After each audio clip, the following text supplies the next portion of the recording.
महाराज की रजत जयंती कार्यक्रम में मिले थे। आपका स्नेह प्राप्त हुआ था। आपका बहुत बहुत अभिनंदन व स्वागत है। बहुत बहुत शुक्रिया। और इस विशेष कार्यक्रम में संगीत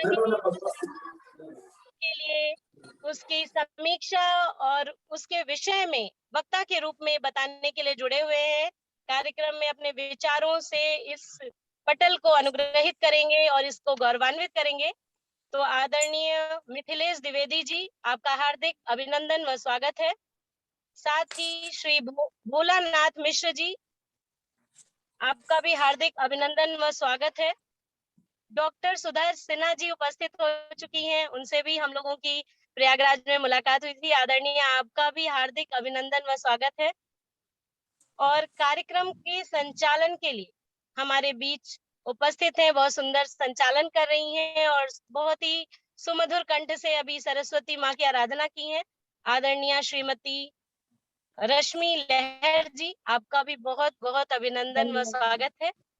इस कार्यक्रम को पिरो के हम सभी के बीच रखने के लिए कार्यक्रम की संयोजिका आदरणीय श्रीमती पुष्पा श्रीवास्तव जी, आपका भी हार्दिक अभिनंदन व स्वागत करती हूँ। बहुत धन्यवाद। कार्यक्रम की पूर्णता के बाद आभार व्यक्त करेंगी हमारी बीच उपस्थित हैं डॉक्टर पूर्णिमा मालविया जी, जो बहुत ही मधुर व्यवहार रखती हैं हम सभी के बीच, हमारे प्रयागराज से हैं। आदरणीय, आपका भी हार्दिक अभिनंदन। और इस पुस्तक में नहीं लूंगी क्योंकि मुझे पता है हमारे अध्यक्ष महोदय को जल्दी है, वो अपनी बात रखेंगे, हम लोगों को अपना आशीर्वचन देंगे और कार्यक्रम में चले जाएंगे।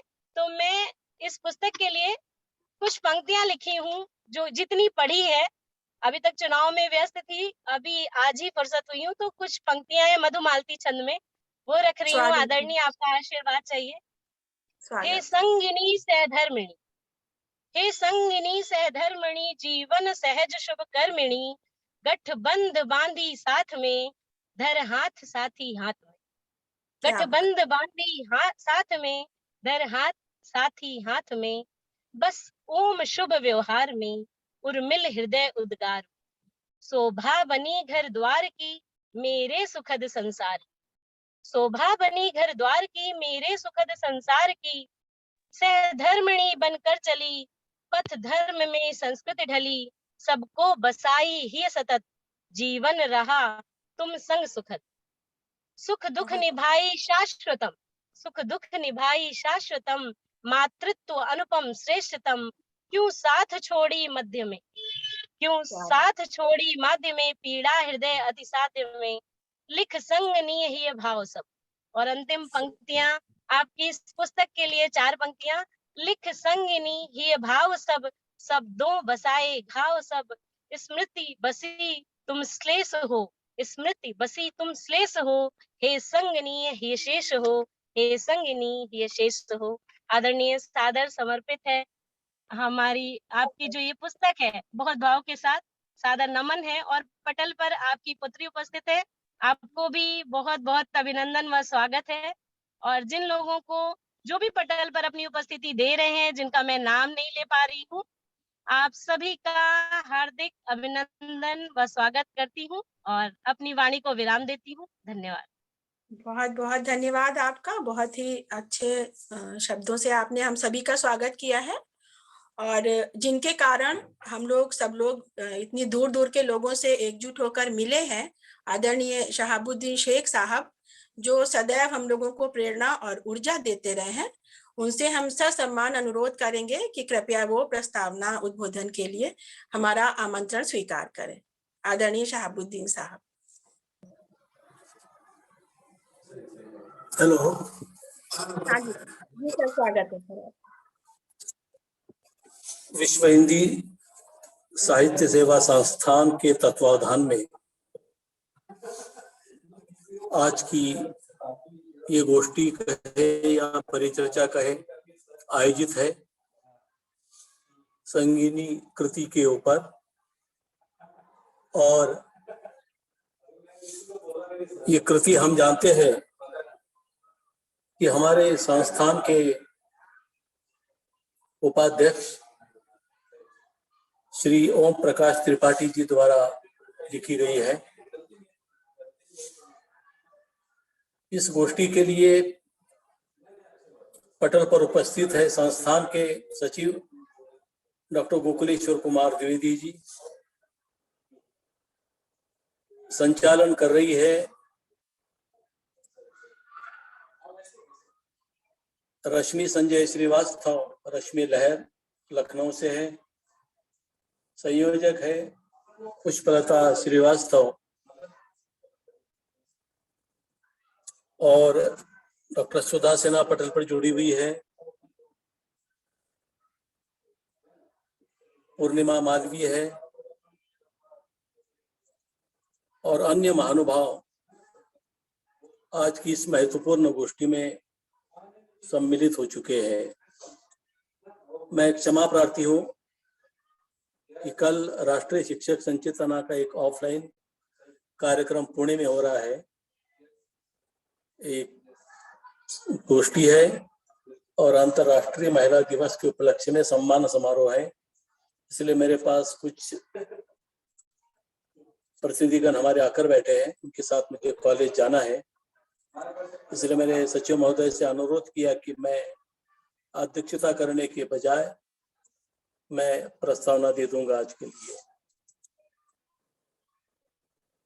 तो संगीनी कृति को आप सबने देखा है।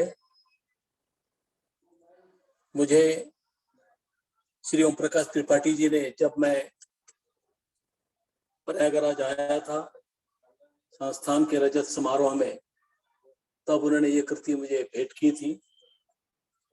उस समय मैंने कुछ पढ़ा था और वर्तमान स्थिति मेरी ऐसी है कि मेरा स्वास्थ्य भी ठीक नहीं है, मेरी दृष्टि भी बहुत कमजोर हो चुकी है, इसलिए मैं ना पढ़ पाता ना मैं लिख पाता, मैं ऐसा अनपढ़ बन चुका हूँ। तो ऐसी स्थिति में जो मैंने पहले पढ़ा है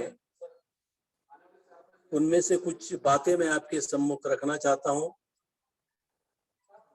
श्री ओम प्रकाश त्रिपाठी जी हम सब के लिए आदरणीय है। मैं उनका आदरणीय इसलिए कहता हूँ कि आयु में मुझसे भी लगभग 2.5 साल में बड़े हैं, इसलिए मेरे लिए भी आदरणीय है। और उन्होंने अपनी धर्म पत्नी के साथ जो जीवन बिताया है, जो उनके अनुभव रहे, उन अनुभवों के आधार पर जीवन संगीनी को उन्होंने इस कृति के माध्यम से हमारे सम्मुख रखा है। श्री त्रिपाठी जी एक अच्छे उत्तम शिक्षक है, राष्ट्रपति पुरस्कार उन्होंने पाया है, अच्छे वक्ता भी है, अच्छे लेखक है, कवि है। ऐसे बहुआयामी ओम प्रकाश त्रिपाठी जी के लेखनी से संगीनी कृति एक अनुपम कृति हमारे सामने है। प्रस्तुत कृति के माध्यम से उन्होंने अपनी धर्मपत्नी के व्यक्तित्व को और अनुभव को व्यक्त किया है।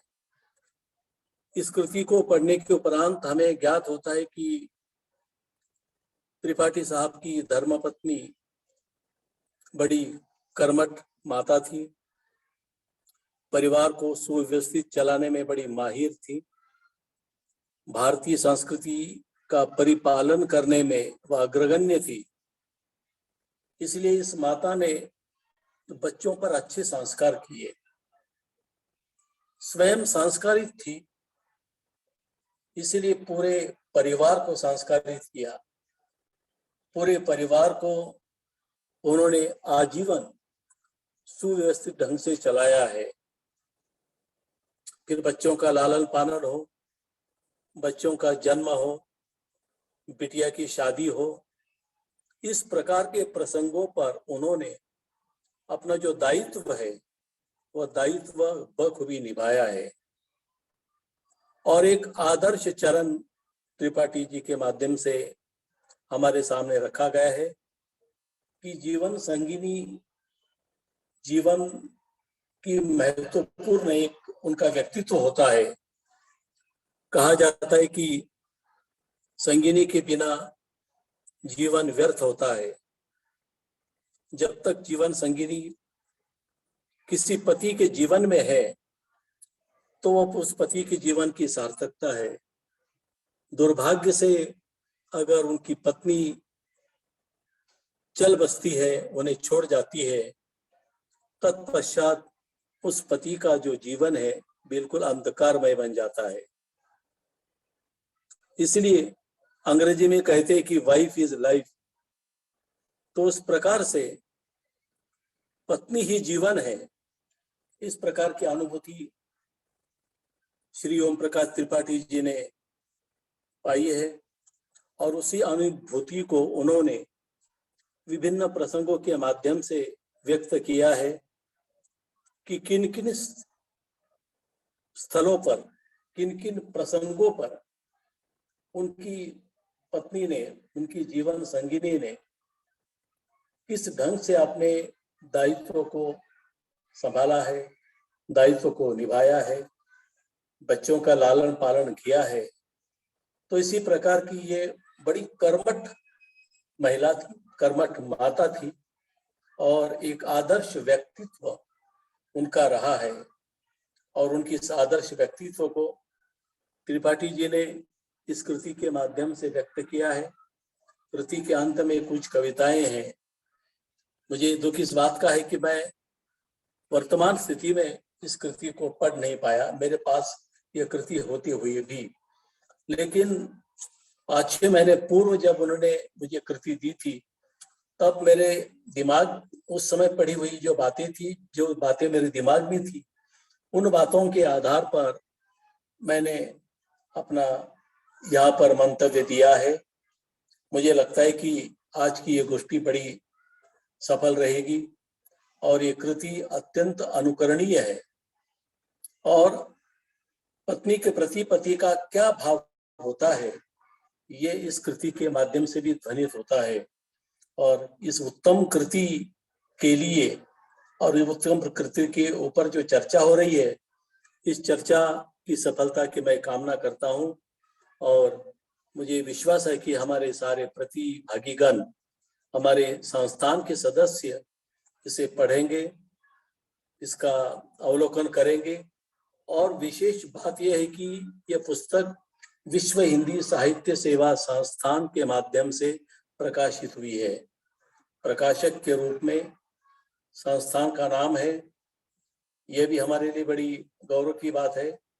इसलिए संगिनी के माध्यम से बहुत सारी बातें पढ़ने मिलेगी और जो हमारे लिए भी मार्गदर्शक है, पथ प्रदर्शक है और कुछ न कुछ सोचने के लिए निश्चित रूप से बाध्य करेगी। इसी कामना के साथ मैं अपने शब्दों को विराम देता हूँ। बहुत बहुत धन्यवाद आप सभी का। नमस्कार। जय हिंद, जय हिंदी, जय नागरी। बहुत बहुत धन्यवाद आदरणीय। आपका आशीर्वाद हम लोगों के साथ हमेशा बना रहे। हम लोग बहुत प्रेरणा पाते हैं और आप जल्दी से स्वास्थ्य लाभ पाएं, यही कामना है, यही ईश्वर से प्रार्थना है। क्योंकि आप हैं तभी हम लोग हैं, आप हैं तभी हम लोगों में इतनी ऊर्जा है और इतनी स्फूर्ति है सर। ईश्वर करे बस जल्दी से आप स्वस्थ हो जाइए। बहुत बहुत धन्यवाद। आपने बहुत ही अच्छी तरह से संगिनी का परिचय कराया हम लोगों का। और हम कुछ पंक्तियां संगिनी पुस्तक की पढ़कर ही अपने अन्य वक्ता को बुलाना चाहूंगी कि हम तो सबसे जुड़ने के हैं इच्छुक, हम तो सबसे जुड़ने के हैं इच्छुक, पर आंखों में आंखें मिलाने वाले कम हैं। जब किसी का स्वार्थ कहीं टकराता है तो परमार्थ की बातें करने वाले कम हैं। माँ की ममता का बखान सभी करते हैं, उसके लिए मरने मिटने वाले बहुत कम हैं। द्वेष की आग भड़काने वाले बहुत हैं, उसे बुझाने वाले बहुत कम ही हैं। जाति धर्म से अलग अनेकता में एकता की बातें सभी करते हैं, भाई भाई में भी एकता निभाने वाले कम हैं। ये पंक्तियां हैं पुस्तक संगिनी की और आदरणीय ओम प्रकाश त्रिपाठी जी द्वारा लिखित ये पुस्तक इतनी भावपूर्ण है कि जो भी इसको पढ़ेगा और जिसने भी पढ़ी है वो इसके मर्म को समझ पाया है। और भारतवर्ष में जो पत्नी को दर्जा दिया जाता है वो कितना सम्मानीय होता है, ये इस पुस्तक को पढ़कर पता चलेगा। और मैं अपने कार्यक्रम को आगे बढ़ाते हुए अपने वक्ता को बुलाना चाहूंगी, डॉक्टर सुधा सिन्हा जी, जो विभागाध्यक्ष हैं दर्शन शास्त्र की, पटना बिहार से। आपको सादर आमंत्रित करती हूँ, डॉक्टर सुधा सिन्हा जी। डॉक्टर सुधा सिन्हा जी, जी स्वागत है। नमस्कार जी, प्रणाम। मंच पर सभी उपस्थित सज्जनों को नमस्कार करती हूँ, प्रणाम करती हूँ। मेरी आवाज आ रही है ना? यथोचित अभिवादन करती हूँ। सबसे पहले मैं आदरणीय गोकुलेश्वर जी को ढेर सारी शुभकामनाएं देना चाहूंगी, जो उन्होंने बुलाकर इस मंच से बोलने का मौका दिया। आदरणीय, आपको बहुत बहुत प्रणाम करती हूँ, नमस्कार करती हूँ। फिर हमारे अध्यक्ष महोदय नहीं है, लेकिन उनके लिए मेरी ढेर सारी शुभकामनाएं। ओंकार जी की पुस्तक बहुत अच्छी है, बहुत रोचक है। उन्हें भी मैं ढेर सारी बधाइयां देना चाहूंगी, जो उन्होंने अपनी पत्नी के प्रति जो उनके मन में भावनाएं हैं, उसकी सुंदर अभिव्यक्ति दी है। यह एक सुंदर कृति है जिसमें उनके भावों को सुंदर ढंग से अभिव्यक्त किया गया है। आवाज आ रही है ना? हेलो? हाँ, आवाज आ रही है, बहुत अच्छी आवाज आ रही है। जी जी जी। संगिनी प्रेम का प्रतीक है। जो मैंने पढ़ा उसके आधार पर मुझे लगा कि यह पुस्तक संपूर्ण भारतवर्ष को प्रतिबिंबित करती है।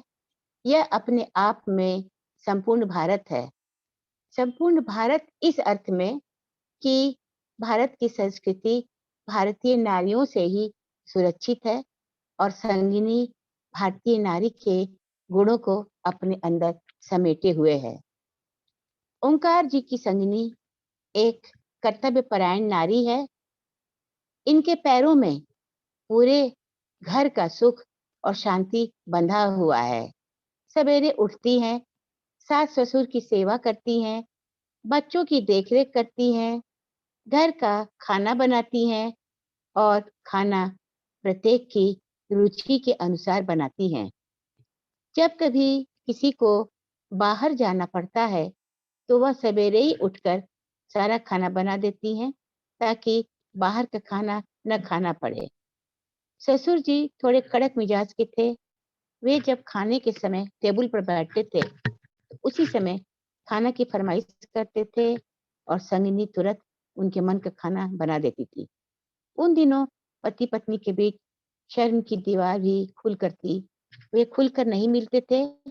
संगिनी सारी परंपराओं का निर्वहन बहुत अच्छी तरह करती थी। नंद की शादी में, जैसा कि त्रिपाठी जी ने लिखा, कि सारे कपड़े जेवर जो उन्हें मिले थे वो सब कुछ उन्होंने दे दिया। यह उनके हृदय की उदारता का परिचायक है। सास ससुर की सेवा करना, रात में सासू जी को तेल लगाना, चावल कूटना, ये सारे दायित्व बखूबी निभाती हैं।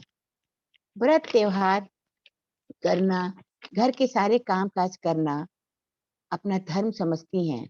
कभी भी जिम्मेदारियों से परेशान हो ओंकार जी पर बरस पड़ती हैं, पर तुरंत ठंडी भी हो जाती हैं। गुस्सा तो ज्यादा देर ठहरता ही नहीं। पति पत्नी का संबंध 7 जन्म का होता है और इसकी बुनियाद प्रेम है। इस बात का एहसास त्रिपाठी जी की संगिनी को अच्छी तरह था। वो अपने पति से बहुत प्यार करती हैं।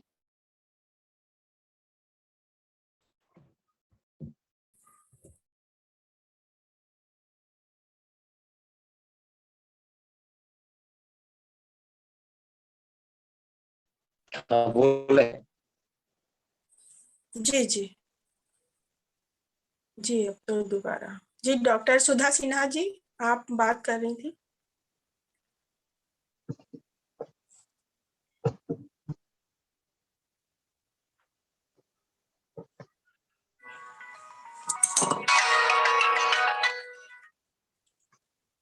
आवाज आ रही है? हाँ जी, हेलो? बीच में छूट गई थी आवाज। जी जी, अब आ रही है, बोलिए जी, बोलिए। पति पत्नी का संबंध सातों जन्म का होता है। आवाज आ रही है? ओहो, आ रही है आवाज? हेलो, आ रही है मैडम जी, आ रही है, बोलिए आप। सातों जन्म का होता है और इसकी बुनियाद प्रेम है। इस बात का एहसास संगिनी को था। वो अपने पति से बहुत प्यार करती हैं तथा उनकी मृत्यु पति के ही गोद में होती है। ओंकार जी भी अपनी पत्नी निर्मला से बहुत प्यार करते हैं। इसी से उनके जाने से वे बर्माहत हो गए हैं। यह बात ठीक नहीं है। यह बात निर्मला जी को भी बहुत दुख पहुंचा सकती है, क्योंकि वे पति को हमेशा सुखी देखना चाहती थी। भले ही वे शरीर से अनुपस्थित हैं, पर उनकी यादों में वे बसी हुई हैं। वे पहले से ज्यादा करीब हो गई हैं, क्योंकि यादें हमेशा साथ रहती हैं। आवाज आ रही है ना? हेलो? जी बिल्कुल आ रही है, हाँ, बिल्कुल आ रही है, क्योंकि बहुत याद अच्छी आ हाँ, रही है। क्योंकि यादें हमेशा साथ रहती हैं। ओंकार जी अगर अपनी पत्नी से प्यार करते हैं तो उन्हें पत्नी को खुश रखने के लिए अपने आप को खुश रखना होगा, अपने स्वास्थ्य पर ध्यान देना होगा। संगिनी पुस्तक के 2 भाग हैं, गद्य और पद्य। दोनों ही भागों में प्रेम की विह्वलता है। प्रेम कभी मरता नहीं है। ओंकार जी का भी प्रेम हमेशा हमेशा ही अक्षुण्ण रहेगा। ईश्वर उन्हें सुख और शक्ति दे तथा उन्हें अच्छा स्वास्थ्य दे। इसी कामना के साथ मैं अपनी वाणी को विराम देती हूँ। जय हिंद, जय हिंदी, जय विश्व हिंदी साहित्य संस्थान। प्रणाम। बहुत बहुत धन्यवाद आदरणीय, आपने बहुत कम समय में और बहुत ही अच्छी बातें बताई, बहुत उत्कृष्ट समीक्षा एक तरह से करी है, बहुत अच्छा लगा। और इसी क्रम में मैं आदरणीय श्री राजेश शरण मिश्रा जी, जो कि अधिवक्ता संयोजक हैं सोन साहित्य संगम और सदस्य हैं bar council of Uttar Pradesh अनुशासन समिति सोनभद्र उत्तर प्रदेश के। तो आपको आमंत्रित करती हूँ, कृपया आप आइए और अपने वक्तव्य से हम लोगों को अभिभूत करिए। आदरणीय श्री राजेश शरण मिश्र जी।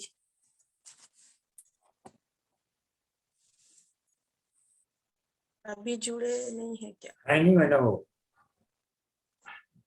अभी वो नहीं है जी। नहीं, तो हम आगे किसी अन्य वक्ता को फिर बुला लेते हैं ना जी। तो मुख्य अतिथि को बुलाएं कि वक्ता को बुला लें सर? नहीं, जो क्रम आपका पहले क्रम चलिए, जी आपका जो क्रम है, क्रम पे क्रम पे जो आ रहा है उसको जी। बुलाइए। अच्छा अच्छा, ठीक है जी।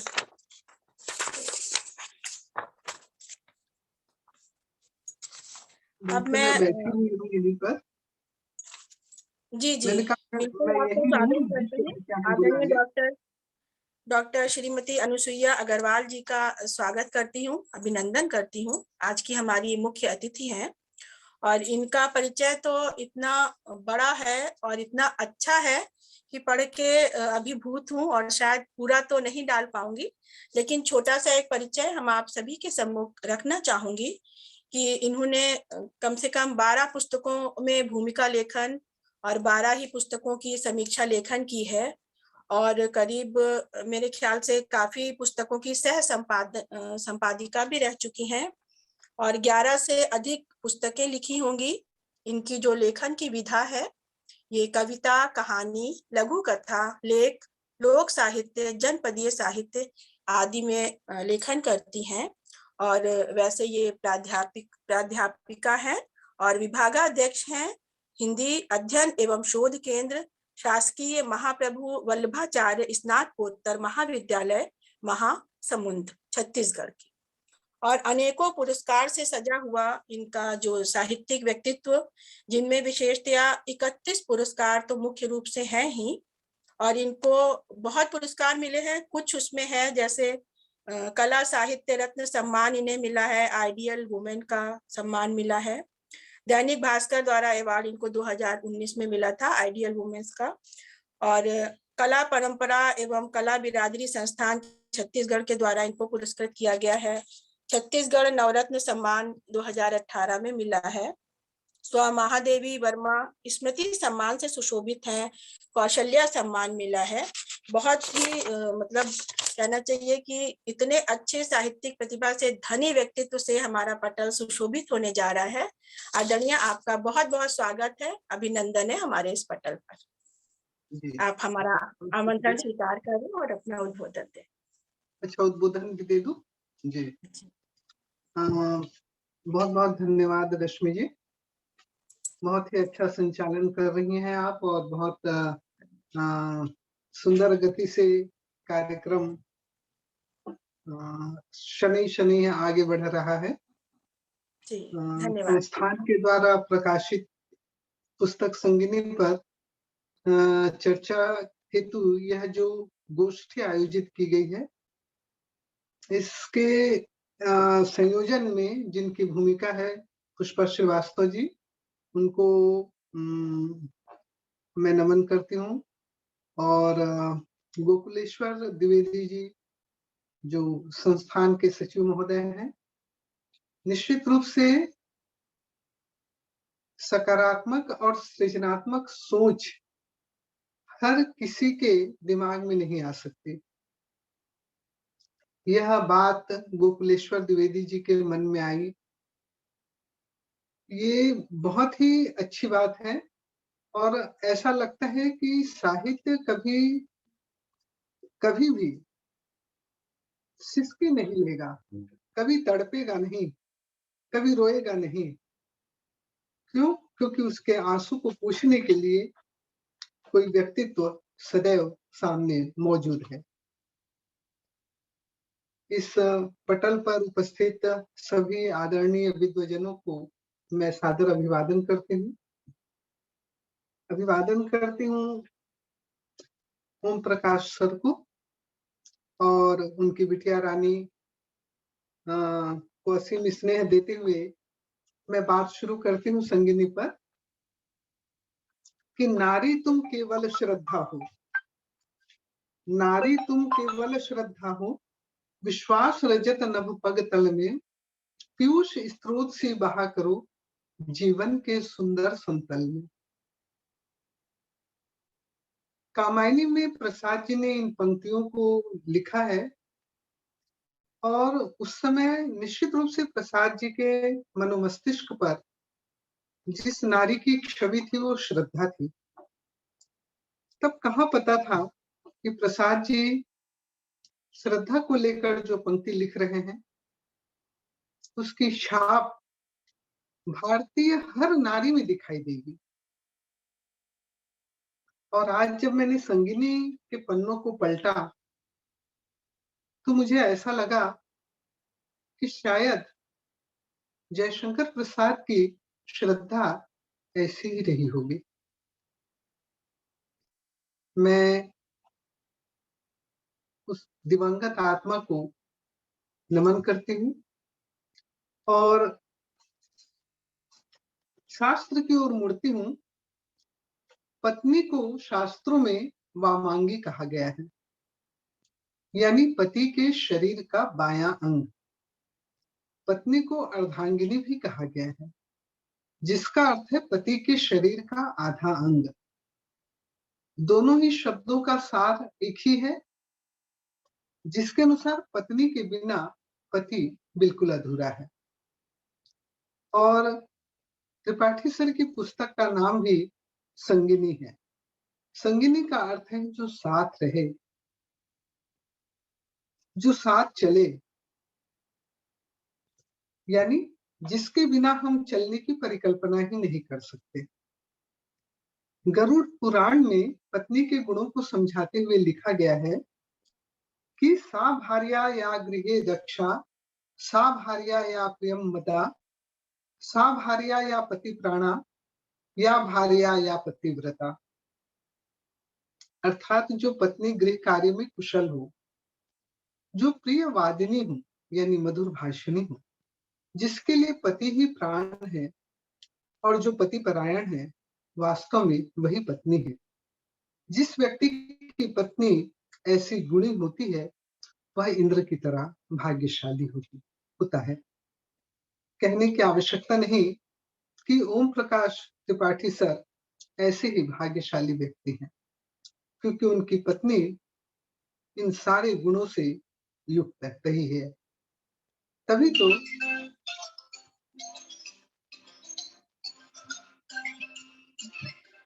तभी तो संगिनी पुस्तक लिख करके उन्होंने पत्नी के मान को न केवल बढ़ाया है, अपितु उन्हें अमर बनाए रखने का एक सफल प्रयास भी किया है। साथियों, विश्व हिंदी साहित्य सेवा संस्थान प्रयागराज से यह पुस्तक 2021 में प्रकाशित हुई है। यद्यपि इस पुस्तक का मूल्य 100 रुपए रखा गया है, तथापि यह 100 कैरेट स्वर्ण की भांति बहुमूल्य है, क्योंकि इसके माध्यम से एक पति ने अपनी पत्नी के मान और सम्मान को, उनके नाम को अमिट रूप देने की बहुत ही सुंदर और नेक चेष्टा की है। आज जब पति पत्नी के रिश्ते जरा जरा सी बात पर दरकने लगे हैं, तब यह पुस्तक नव दंपति को रिश्तों को दीर्घजीवी बनाने का जो संदेश दे रही है, जो सीख दे रही है, वह अद्भुत है और निश्चित रूप से एक दीर्घ वैवाहिक जीवन की ओर चलने में लोगों को यह मदद करेगी। पुस्तक 128 पृष्ठों का है, जिसे छोटे बड़े 27 शीर्षकों में लिखा गया है। 2 शब्द, भूमिका, उद्भूत विचार, समर्पण, प्रस्तावना पर प्रारंभ के 12 पृष्ठ और संगिनी भाग 2 के अंतर्गत गीत कविता पर लगभग 35 पृष्ठों को यदि निकाल दें, तो कुल 47 पृष्ठों को घटाकर 81 पृष्ठों पर त्रिपाठी सर ने सहधर्मिणी के साथ बिताए हुए पल पल का वर्णन प्रस्तुत कर पत्नी के अपने संबंध और प्रेम को मुकम्मल रूप देने का बहुत ही सुंदर और सफल प्रयास किया है। साथियों, अपने वक्तव्य में मैं इस प्रथम भाग पर ही आप सभी का ध्यान आकर्षित करना चाहूंगी। पुस्तक के लिए 2 शब्द लिखा है सुप्रसिद्ध साहित्यवेत्ता एवं लोक वार्ता शोध संस्थान के सचिव डॉक्टर अर्जुन दास केसरी सर ने, जो सोनभद्र से हैं, और पुस्तक की भूमिका का लेखन किया है सुप्रसिद्ध साहित्यकार एवं साहित्य सेवी डॉक्टर गोकुलेश्वर कुमार द्विवेदी सर ने, जो सचिव हैं विश्व हिंदी साहित्य सेवा संस्थान प्रयागराज के। इन सब के प्रयास से यह पुस्तक बहुत ही सुंदर बन पड़ी है, बहुत ही स्मरणीय बन पड़ी है। पुस्तक के प्रारंभ से ही साहित्यकार की लेखनी अपनी पीड़ा और दुख से पाठकों को अवगत कराती चलती है। उसके अनुसार बाल्यावस्था से ही विपरीत परिस्थितियों और झंझावतों के बीच गुजरता उनका जीवन कभी भी स्थिरता को प्राप्त नहीं कर पाया। शिशु रूप में ही वे पानी में डूब गए थे, किंतु ईश्वर की कृपा से बच गए।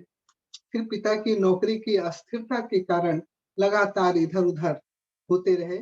किसी तरह नाना की कृपा से ऊंचडीह गांव में बसेरा तो हुआ, पर गांव वालों की ईर्ष्या और जलन ने जीना दुभर कर दिया था। इधर लेखक के कई भाई बहन भी हुए, किंतु छोटा भाई चुन्ना कुछ समय के बाद प्रभु को प्यारा हो गया। ओम प्रकाश जी का विवाह भी हुआ। कक्षा 8 में पढ़ रहे थे तभी मारकुंडी गांव के जगन्नाथ मिश्र की पुत्री के साथ, जिनका नाम सोनमती था, उनका विवाह हुआ।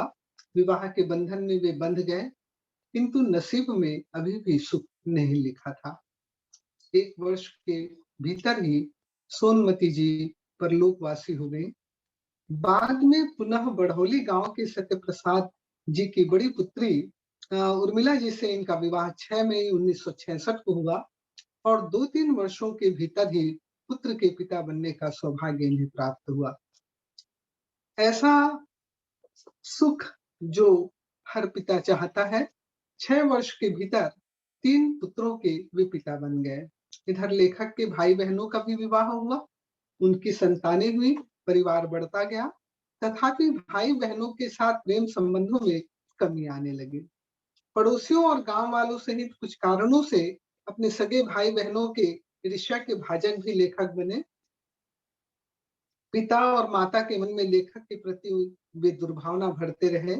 यहाँ तक कि लेखक के द्वारा बनाए हुए मकान में भी उनके भाई रहने लगे, किंतु पत्नी उर्मिला इन सब को देखते सुनते हुए भी मन को कभी मलिन न कर सकी। उसके लिए ननंद पुत्रीवत थी। पति की अनिच्छा के बावजूद उसने बहुत ही आत्मीयता के साथ अपने सारे जेवर, सारे गहने ननंद को उसके विवाह में दे दिए।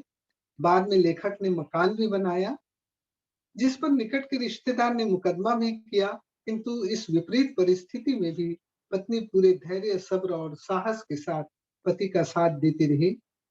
साथियों, आज जो विवाह हम देख रहे हैं, आज जिन दंपतियों को हम देख रहे हैं, उनमें सब्र का ही होना जरूरी है।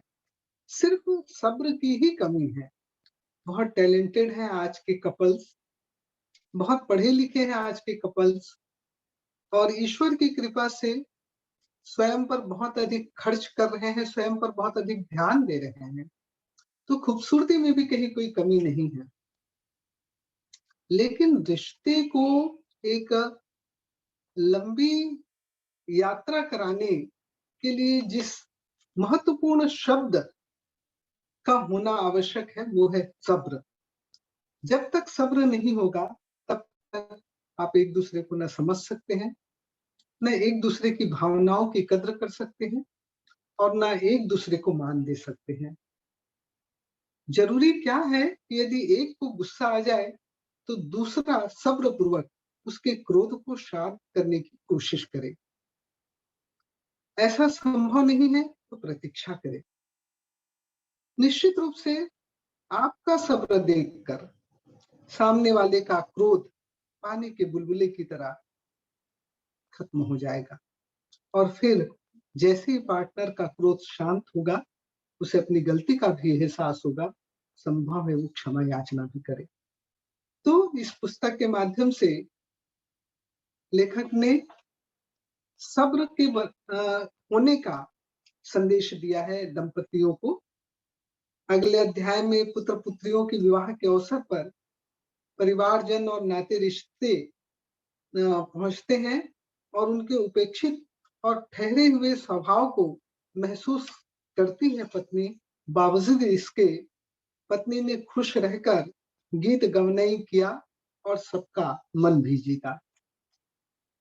पुत्री का विवाह शीर्षक में लेखक ने अपनी जीवन संगिनी के विषय में यूं तो बहुत ही आम भाषा में लिखा है कि बिना कुछ खाए हमें या हमारे बच्चों को उसने कभी बाहर नहीं जाने दिया।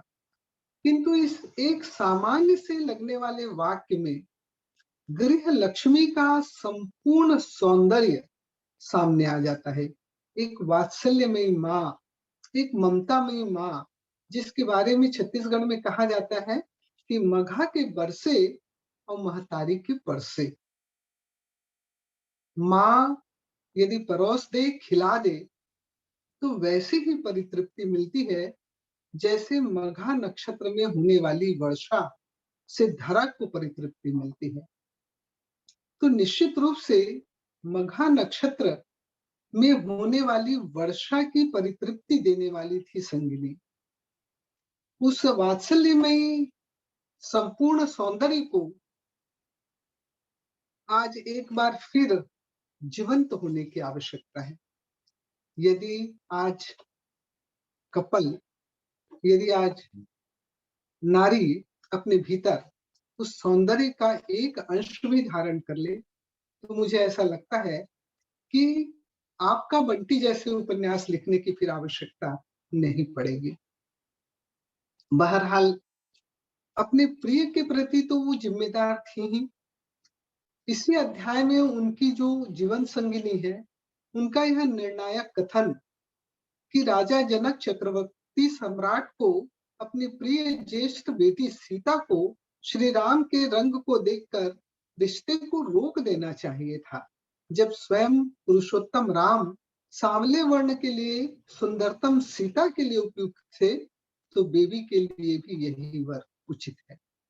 उनके चरित्र के श्रेष्ठ निर्णायक होने की भूमिका को रेखांकित करता है। दरअसल जिस लड़के को उन्होंने अपनी पुत्री के लिए देखा था उसका रंग सांवला था। देखिए, बड़ी सहजता से लेखक ने स्वीकार किया है कि इस रिश्ते के लिए उनका मन हिचक रहा था, किंतु पत्नी ने उन्हें एक निर्णय तक पहुंचाया और पुत्री का विवाह संपन्न हुआ। सचमुच पति पत्नी के रिश्ते में बाह्य सौंदर्य से अधिक आंतरिक प्रेम का होना जरूरी है। पार्टनर को बाहरी रंग रूप पर नहीं, आंतरिक सुंदरता पर ध्यान देना चाहिए, और यदि ऐसा होता है तो निश्चित रूप से एक निस्वार्थ प्रेम का भव्य महल तैयार होगा, खड़ा होगा। एक आदर्श रिश्ता पति पत्नी के बीच स्थापित होगा, जिससे चाह कर भी कोई तोड़ नहीं पाएगा।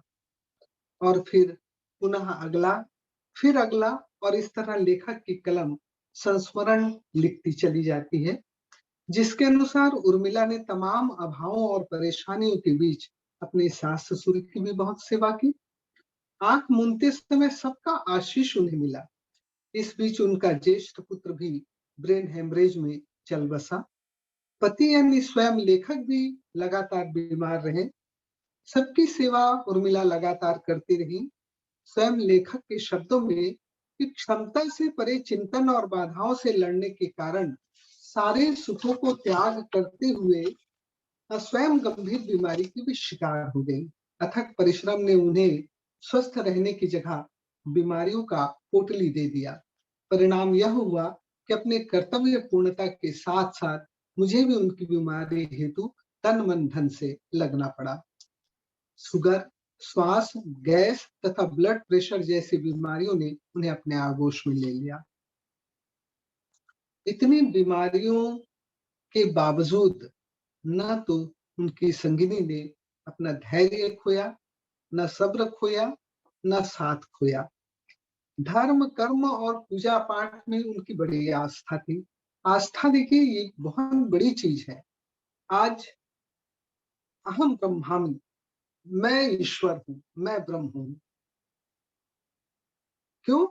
क्योंकि हमने विज्ञान को अपनी मुट्ठी में कैद कर रखा है, तो हमें लगता है कि हम सब कुछ कर सकते हैं। इस भावना से परे जाने की आवश्यकता है। जब तक हम अपनी सतह पर अपने पैर को जमाए नहीं रखेंगे, तब तक हम आसमान को पढ़ने या पकड़ने की परिकल्पना ही नहीं कर सकते। तो सतह पर बने रहने की सीख संगिनी के माध्यम से मिलती है। नैतिक और आदर्श मूल्यों की पोषक और समर्थक है। वास्तव में आदर्श पत्नी बनने के लिए नारी को अपने पति के परिवार के रीति रिवाजों और धर्मों को स्वीकार करना होता है।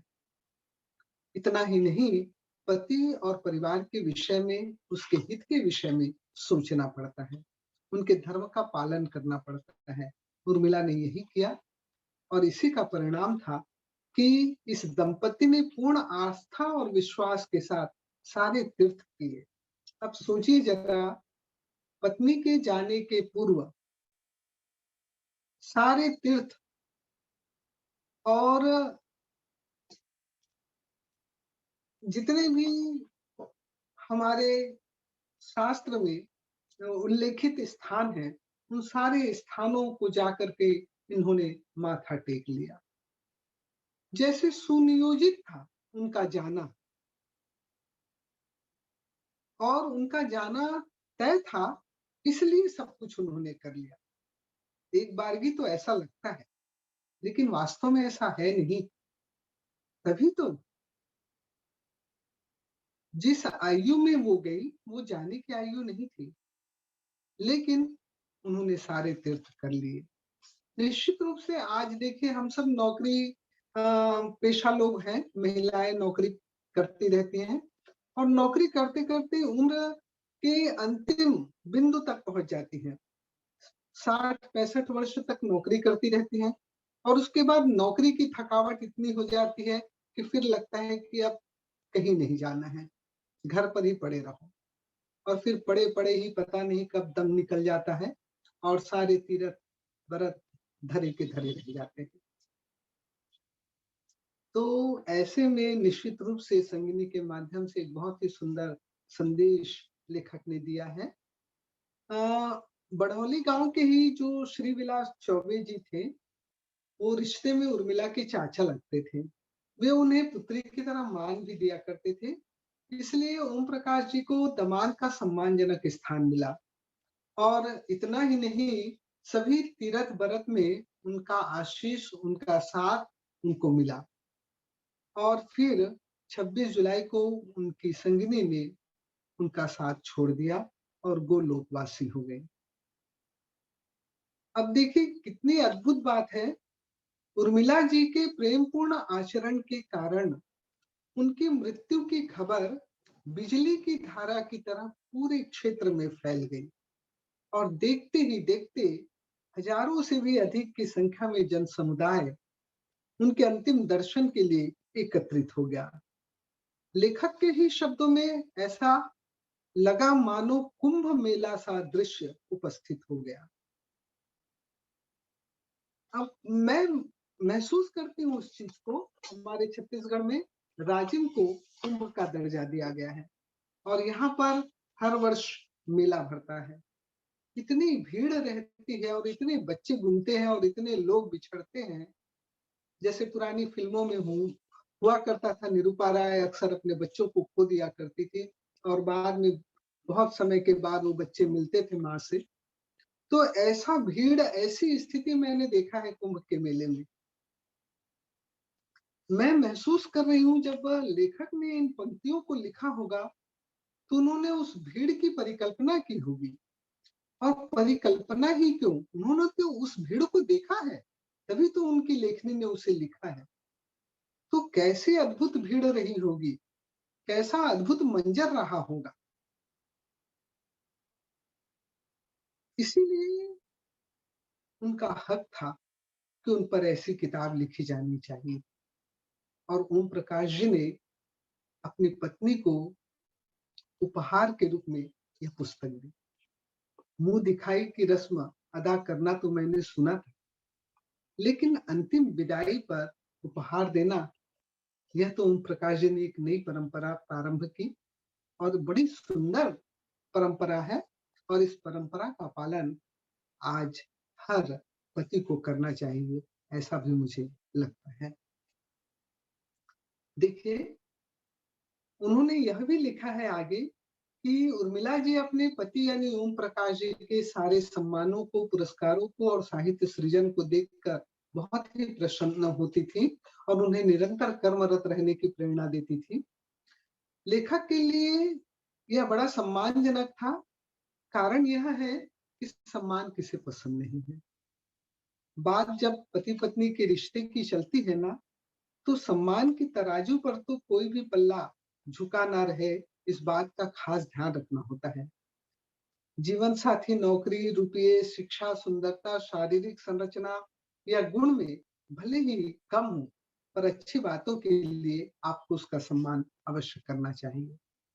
इस तरह एक आम महिला की तरह जीवन बिताते हुए उसने खेती-बाड़ी भी की। सभी आपाधापियों के साथ उन्होंने जीवन के 54 बरस साथ बिताए और इन सब का स्मरण करते हुए यदि लेखक का मन भावुक हो जाता है और यदि लेखक की लेखनी उठ जाती है कुछ लिखने के लिए, आश्चर्य का। अंतिम अध्याय में जीवन प्रगति का सारा श्रेय लेखक ने अपनी संगिनी को दिया, कुछ अपने आप को भी महिमा मंडित किया। संगिनी के तीर्थ व्रत और मेरे प्रति असीम श्रद्धा, प्यार, आदर के कारण जीवन के अंतिम क्षणों में मुझे किशोर न्याय बोर्ड में उत्तर प्रदेश शासन द्वारा प्रथम श्रेणी मजिस्ट्रेट बना दिया गया, जो मेरे परिवार के साथ साथ एक सेवानिवृत्त शिक्षक के लिए ऐतिहासिक बन गया।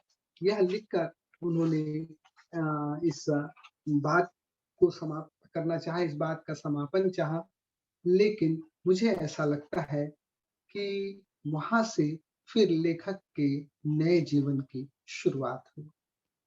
निश्चित रूप से वही वो जगह है, वही वो बिंदु है, वही वो टर्निंग पॉइंट है जहां से लेखक फिर कर्मरत होने को अभिप्रेरित हो सके दुखों को कुछ समय के लिए विस्मृत कर सके और अपने आप को पुनः उन्होंने खड़े करने के लिए संकल्पित किया।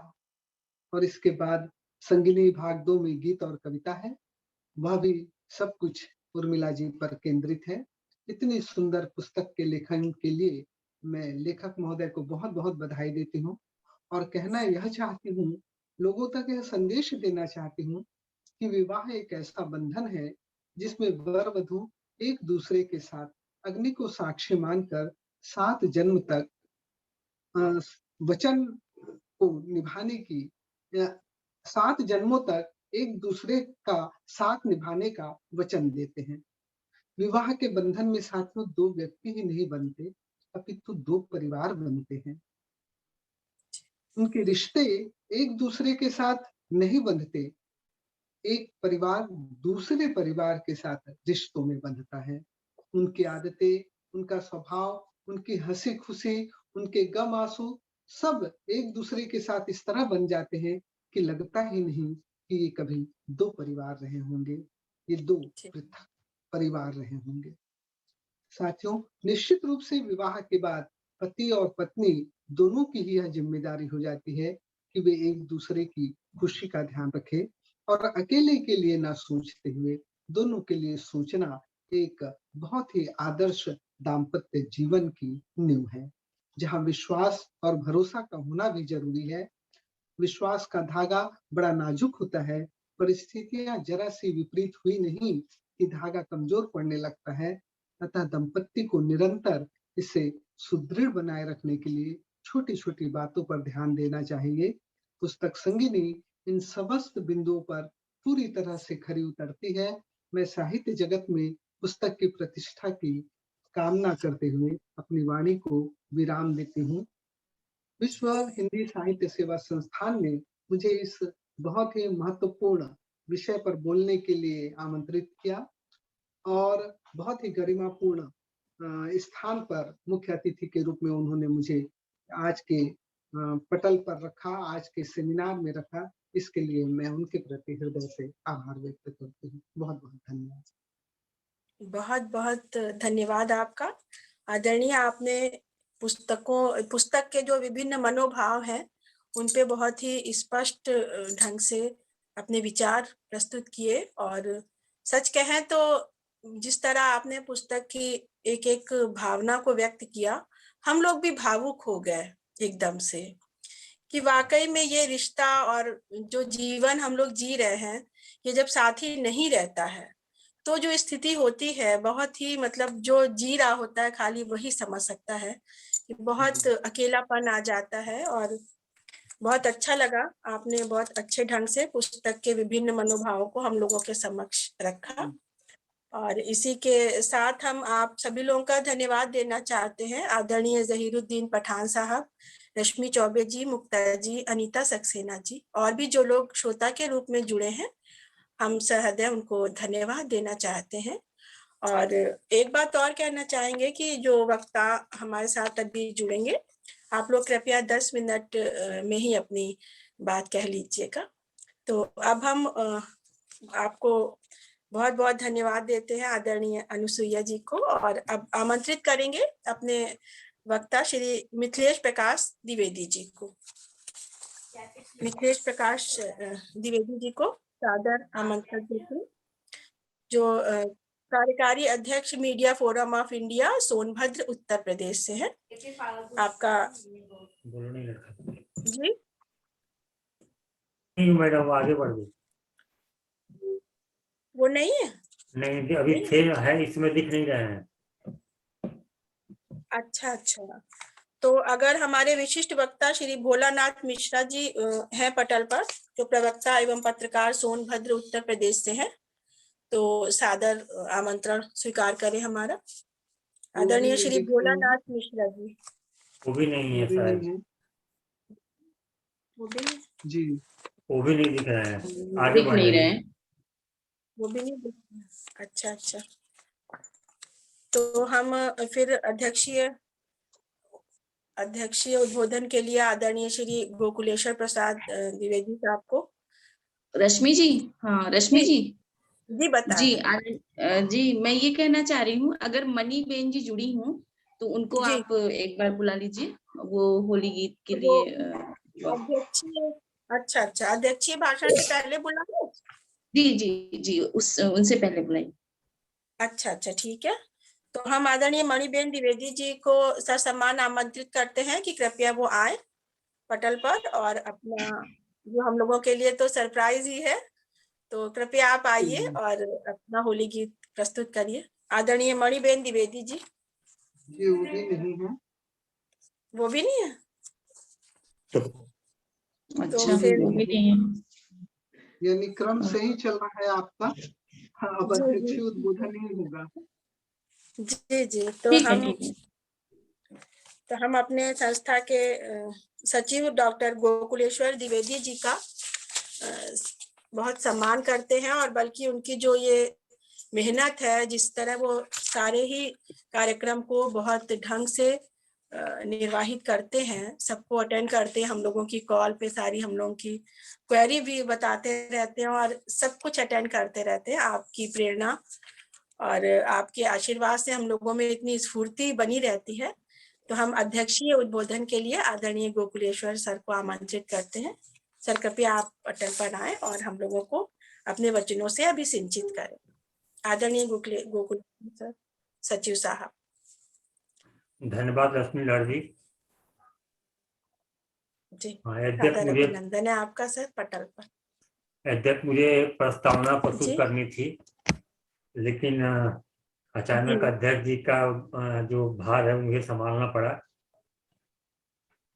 तो मंच पर उपस्थित आज के इस आयोजन की मुख्य अतिथि प्रोफेसर डॉक्टर अनसुईया अग्रवाल जी, डॉक्टर सुधा सिन्हा जी,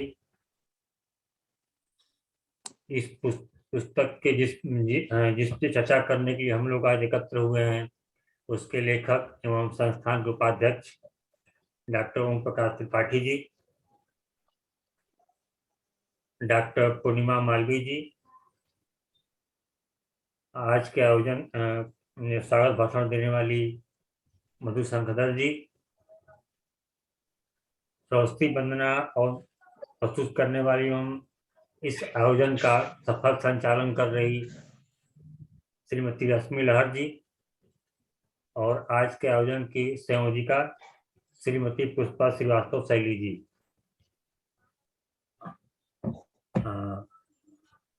मैं अपनी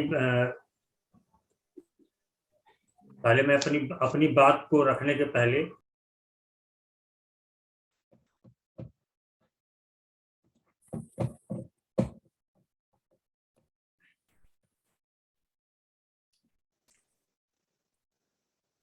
तो सबसे पहले प्रस्तावना प्रस्तुत करने वाले संस्थान के अध्यक्ष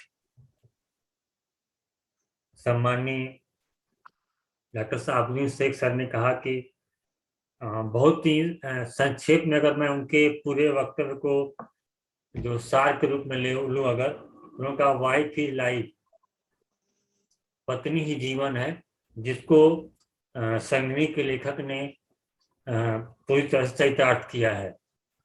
तो उनकी पूरी बातों का सार इसी में समाहित है। वही दूसरी तरफ जो दूसरी वक्ता थी हमारी डॉक्टर सुधा सिन्हा जी, उन्होंने कहा कि गद्य और पद को पढ़कर ऐसा लग रहा है कि श्री त्रिपाठी जी अपनी पत्नी से बहुत प्यार करते थे। यह बात सही है कि त्रिपाठी जी, मुझे जहां तक याद है, जिस समय यह घटना घटित हुई थी, तो उस समय जब मेरी फोन पे वार्ता होती त्रिपाठी सर जी से, तो बड़ी एक उनकी जो पीड़ा होती थी वो तो अपनी जगह पे होती थी। बातों को सुन करके मुझे भी कहीं कहीं अंदर से एक कह सकते हैं उसको हम लोग की अंदर से हृदय जो है वो द्रवित हो जाता था कि वास्तव में आपका अपने संगिनी के प्रति कितना गहरा, कितना अटूट लगाव था। वो उनकी बातों से और बहुत तगड़ा लगता था। मतलब मुझे वर्तमान परिवेश में ऐसी चीजें बहुत कम दिखाई पड़ती हैं। ऐसा मैंने केवल एक जगह देखा है। एक मेरे परिचित के हैं, उनका एक छोटा सा विद्यालय है नैनी में। अभी दोनों लोग जीवित हैं, अभी दोनों लोग, मतलब जीवित क्या, अभी हम लोगों से थोड़े से उम्र में आगे पीछे होंगे। तो दोनों लोग एक ही कमरे में बैठते हैं। मेज के इस तरफ वो प्रिंसिपल उनकी पत्नी, और वो एक तरह से पद पे तो किसी नहीं, लेकिन बैठते उनके सामने ही है। अगर मेज एक तरफ उनकी पत्नी, दूसरी तरफ वो बैठते हैं। तो एक दिन उनकी श्रीमती जी ने, मेरे बहुत पुराने संबंध उन लोगों से 20-21 साल हो गए, तो उन्होंने कहा कि सर बताइए कैसे इसको स्कूल को बढ़ाना है। तो कैसे, हमने कहा कि सर को आगे जो गेट के पास एक कमरा है वहां बैठाइए और आप यहाँ बैठिए, तो कुछ अभिभावक सर के पास से निपट के चले जाएंगे, अंदर आपको कम लोगों को वो करना पड़ेगा। तो सर ने तुरंत कहा हमसे कि सर मैं अलग नहीं होऊंगा यहाँ से। हमने कहा ये प्रेम है कि जहाँ पति पत्नी, जबकि दोनों लोग 24 घंटे साथ रहना है उन लोगों को। स्कूल है, स्कूल के बाद घर में भी, तो इतना हम ऐसा संबंध बहुत कम दिखाई पड़ता है कि जहाँ पे दिन भर साथ रहना है, उसके बावजूद अगला 3-4 घंटे के लिए अलग होने को तैयार नहीं है। तो त्रिपाठी सर की जो किताब है, उस किताब को पढ़ने के बाद भी ऐसा लगता है कि आपका भी जो लगाव था अपनी घर पत्नी के प्रति, वो वास्तव में ऐसा ही लगाव था जो वर्तमान पीढ़ी के लिए बहुत ही अनुकरणीय है। क्योंकि जो वर्तमान पीढ़ी है उसमें हर मतलब समानता हम लोग देख रहे हैं कि 10 घर में 15 घर में अगर जाएं तो, या बातचीत जहाँ पे संबंध है, तो 7 या 8 घरों में तो ऐसा है ही कि वो शादी हुई और थोड़ी सी कहीं अहम की बात आ जाती है, कहीं कुछ सब्र का अभाव हो जाता है और तुरंत खटपट और बहुत सारी चीजें, समस्याएं पैदा हो जाती हैं। शादी के 6 महीने साल भर के अंदर बहुत सारी विकृतियां पैदा हो जाती हैं। ऐसे माहौल में अगर आपने एक लंबा समय जिया है, और जिया ही नहीं है, आपकी लेखनी ये बताती है कि आप दोनों के बीच कितनी गहरी और कितना अच्छा सामंजस्य था, वो आपकी लेखनी अवश्य ही बताती है, उसमें कहीं दो राय नहीं है। आपकी लेखनी पे जहाँ पे आज के मुख्य अतिथि अनुसुईया अग्रवाल जी ने बहुत ही अच्छा कहा कि इस किताब का मूल्य 100 रुपए है और यह किताब 100 कैरेट सोने से भी अधिक मूल्यवान है। यह अपने आप में यह दर्शाता है कि आज की आयोजन के मुख्य अतिथि के शब्दों में कि उन्होंने आपकी जो किताब का जो वो है, मतलब पूरा सार है, उन्होंने 100 कैरेट सोने से भी अधिक उसको मूल्यवान बताया है। वो आपकी लेखनी इस किताब में प्रदर्शित करती है उस पूरी चीज को। अब मैं अपनी थोड़ी सी भूमिका से ही मैं अपने कुछ शब्द लूंगा। जो संगिनी की बात आती है, संगिनी शब्द जो होता है, जिसको हम लोग अर्धांगिनी भी बोलते हैं, पत्नी तो एक समान शब्द है ही जिसको प्रयोग किया ही जाता है। संगिनी का जो अर्थ होता है साथ रहने वाली स्त्री, साथिन, सहचरी। तो जो इस किताब का नाम लिया गया है, रखा गया है संगिनी, यह शब्द ही अपने आप में बहुत सुंदर और आकर्षक है, जो आपकी भावना को प्रदर्शित करता है। कनक सदृश तपकर अग्नि में प्रखर तेज तुम पाना, विपत्तिगर आ जाए जीवन पथ पर, धीरज तुम न गवाना, धन्य धान्य से मंगल हो जीवन, लक्ष्मी तुम कहलाना, अर्धांगिनी तुम संगनी हो हर दुख हर जाना। तो सभी दुखों को हर जाना, ये जो कविता, ये जो पंक्तियां, 4 पंक्तियां हैं, मुझे इस कवि की का नाम तो नहीं जानकारी है, लेकिन त्रिपाठी सर की किताब की जो भाव हैं, जो व्यक्ति है, उसको इन 4 पंक्तियों में काफी हद तक समाहित है। आपके कई लेखक, मैं बहुत ज्यादा इस पे नहीं विचार, बहुत सारे लोगों ने इस पे विचार व्यक्त किए हैं, और मुख्य अतिथि महोदय ने उसका पूरा एक पाठ का एक जो अध्याय है उनका बहुत ही विस्तार से विश्लेषण किया है। तो उनके विश्लेषण के बाद बहुत कुछ बोलने को नहीं रह जाता है। और मैंने अपनी बात को भूमिका में काफी हद तक, किताब की भूमिका में भी, और जो एक समीक्षा हुई थी उसमें भी लिख दिया है। तो मैं अपनी वाणी को विराम देने के पहले त्रिपाठी सर को बधाई दूंगा, और जहां तक मुझे संज्ञान में है, शायद मैंने कहा था जिस समय सर बहुत ज्यादा मतलब भावनात्मक रूप से परेशान थे, तो मैंने कहा था कि सर आप उसमें कुछ इसको शब्दों में पिरोना चालू करिए। तब इस किताब की बात शायद हम लोग के दिन उसमें नहीं थी। तो हमने कहा था सर कि अपनी जो भी आपकी भावनाएं हैं उनसे उबरने के लिए आप उन अपनी भावनाओं को शब्दों में पिरोना चालू करिए। और दूसरा, थोड़ा सा व्यस्त रहने को, तो मैंने इसीलिए उस समय सर को कई कार्यक्रमों में मैंने जानबूझ करके, कई मुख्य अतिथि, कई विशेष अतिथि, कई वक्ता, कई बार कहते सर लिख नहीं, द्विवेदी जी मैं लिख नहीं पाऊंगा, तो मैं कहता था नहीं आप लिखेंगे और आपको बोलना है, और आपको इस कार्यक्रम में तैयारी करनी है। ये आपकी जिम्मेदारी, कैसे करेंगे हम नहीं जानते हैं, कैसे भी करना है, आपको आना है कार्यक्रम में और आपको बोलना है।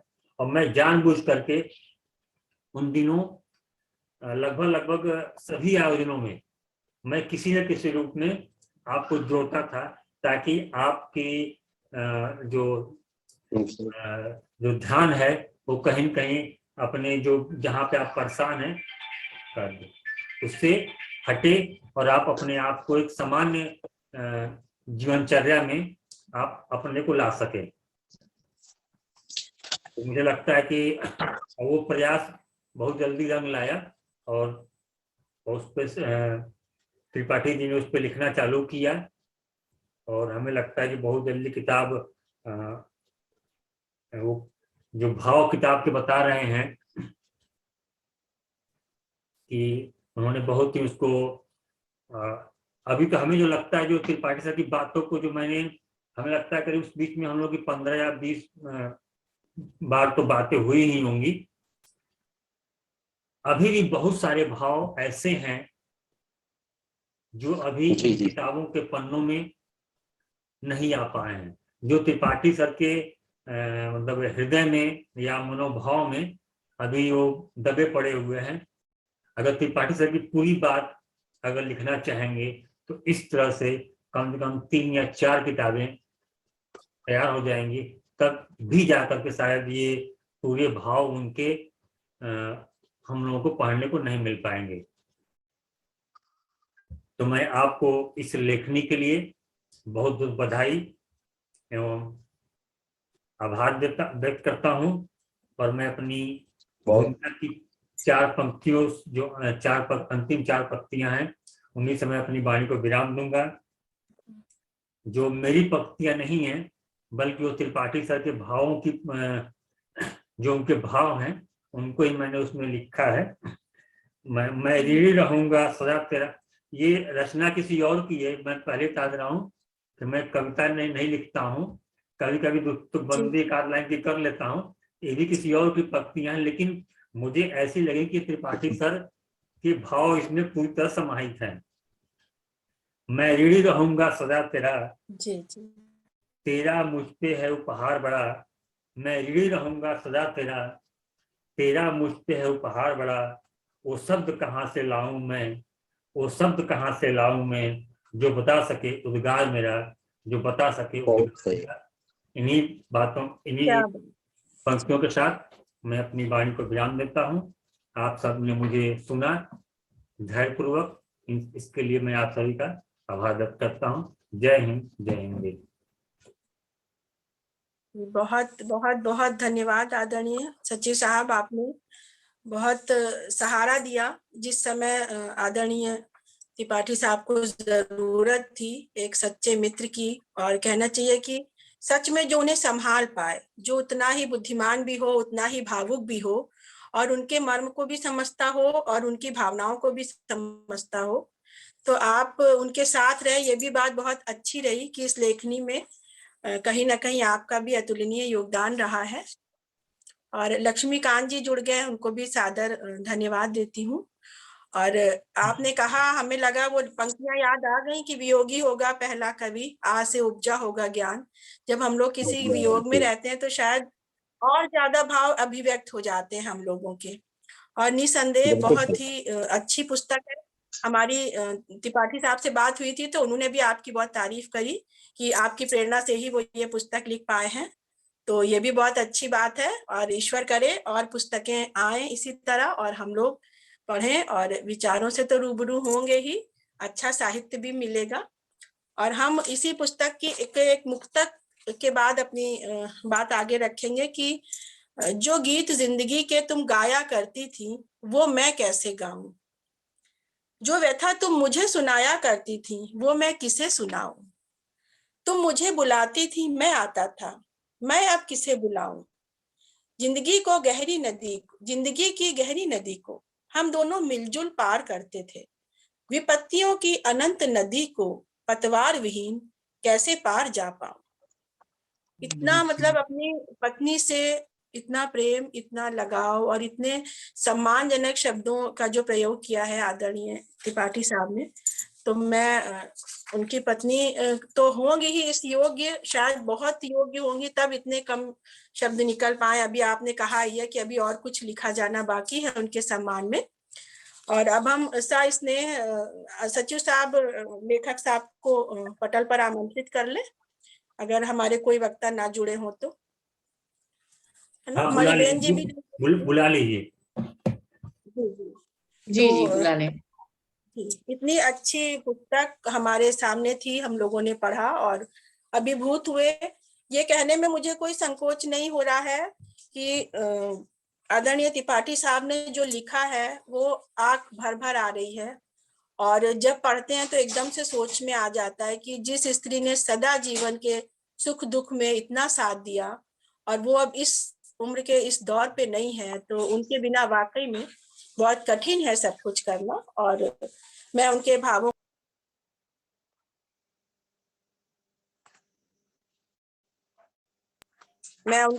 को बहुत सम्मान देती हूँ, और ससम्मान मैं आमंत्रित करना चाहूंगी अपने इस पटल पर आदरणीय डॉक्टर ओम प्रकाश त्रिपाठी जी को, जो सदस्य किशोर न्यायालय सोनभद्र उत्तर प्रदेश से हैं। आपका बहुत बहुत स्वागत है आदरणीय। धन्यवाद रश्मि जी। आज साधारण विश्व हिंदी साहित्य सेवा संस्थान प्रयागराज के तत्वावधान में आयोजित इस परिचर्चा में परम श्रद्धेय संस्थान के अध्यक्ष डॉक्टर शेख साहब, आज के कार्यक्रम की संचालन कर रही रश्मि लहर जी, कार्यक्रम की मुख्य अतिथि अंशुया अग्रवाल जी, पुष्पा श्रीवास्तव शैली जी, सुधा सिन्हा जी तथा अन्यान्य भावना से जुड़े हुए समस्त प्रतिभाग किए करने वाले सम्मानित जन, आप सबका अभिनंदन करता हूं। सबसे पहले मैं आभारी हूं डॉक्टर गोकुलेश्वर जी का, जिन्होंने मेरी लेखनी को इस तरीके से पटल पर ला करके लोगों के बीच में अतीत से वर्तमान को जोड़कर एक अच्छे भविष्य की कल्पना, जो पूरे समाज को, देश को, राष्ट्र को जो अग्रसित करने का जो सुंदरतम प्रयास किया, इसके लिए मैं उनको हृदय तल से बहुत बहुत बधाई देता हूं और उनका चिर आभारी हूं। जैसा कि हमारी अनसुईया अग्रवाल जी ने जो कुछ भी कहा, निश्चित रूप से मुझे विश्वास हुआ कि यह हर पंक्ति को, हर शब्द को उन्होंने बड़ी गंभीरता से इसमें पिरोने की कोशिश किया है। पुस्तक को आप सब ने देखा। निश्चित रूप से हमारे जो 54 वर्षों के मिलन की और बिछड़न के बीच की जो कहानी थी, आपने उसको गंभीरता से सुनने का प्रयास किया। इसके लिए निश्चित रूप से आने वाली पीढ़ी को एक आईना मिलेगा जो भारतीय नारी और यत् नारेस पूज्यन्ते रमन्ते सत्य देवता के भाव को अग्रेसित करने तथा भारतीय संस्कृति और संस्कार चरित्र को अग्रेतर करने में अपनी अहम भूमिका निभा सकेगा। निश्चित रूप से विशेष मैं क्या कहूं, ऐसा कोई क्षेत्र नहीं था जिस क्षेत्र में मेरी संगिनी ने तमाम असंभव और संभव के बीच में सेतु का कार्य न किया हो। एक नदी में तमाम ये गड़बड़ चीजें भी जो आवश्यक नहीं है समाज के लिए, जीव के लिए और दुनिया के लिए, फिर भी उसमें तमाम क्षमता होती है प्रक्षालन की, तो वो हमारी संगिनी के अंतर्गत था।